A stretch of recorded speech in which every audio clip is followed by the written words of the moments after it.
আল্লাহর কোন কোন নামগুলো বান্দার সাথে সরাসরি সম্পৃক্ত করলে শিরক হবে অনুগ্রহ করে বলে দিবেন।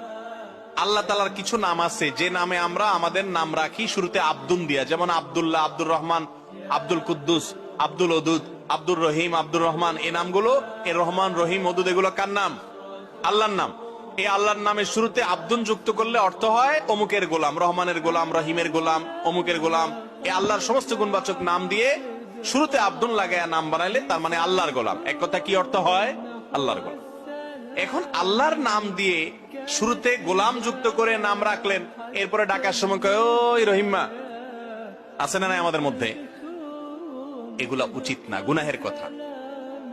আল্লাহর নাম যখন থাকবে তখন সেটাকে আপনি বিকৃত করবেন, সেটা গুনাহের কথা।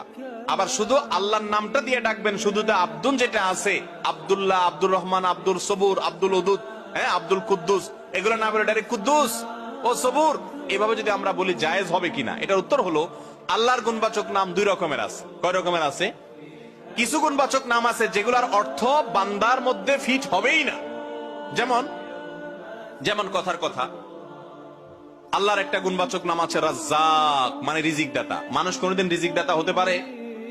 অতএব রাজ্জাক বলে কোন মানুষকে ডাক দেওয়া জায়েজ নেই। কারণ নাম যদি আব্দুর রাজ্জাক থাকে তাকে তার কি বলতে হবে? আব্দুর রাজ্জাক বলতে হবে। রাজ্জাককে বলা তো জায়েজই হবে না, গুনার কথা, নাম বিকৃত করা। আর আব্দুর রাজ্জাকের জায়গায় শুধু রাজ্জাক বললে সেটাও কি হবে না? জায়েজ।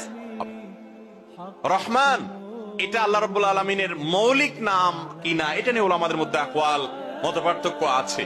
সেজন্য আব্দুর রহমান রাখলে শুধু রহমান বলে কাউকে ডাকা উচিত না, ডাকতে হবে কি? আব্দুর রহমান। তবে আল্লাহর কিছু নাম আছে যে নামগুলোর অর্থ বান্দার ক্ষেত্রে রূপক অর্থে হলেও ফিট হয়। আল্লাহর ক্ষেত্রে যেভাবে ফিট হয় বান্দার ক্ষেত্রে তো ওই অর্থে ফিট হবে না, কিন্তু অন্যভাবে ফিট হয়, কোনো ভাবে ফিট হয়। সেই নামে যদি ডাকা হয় গুনাহ হবে না, কিন্তু সেটার ক্ষেত্রে উত্তম হলো আব্দুন দিয়ে ডাকা, ডাইরেক্ট না ডাকা।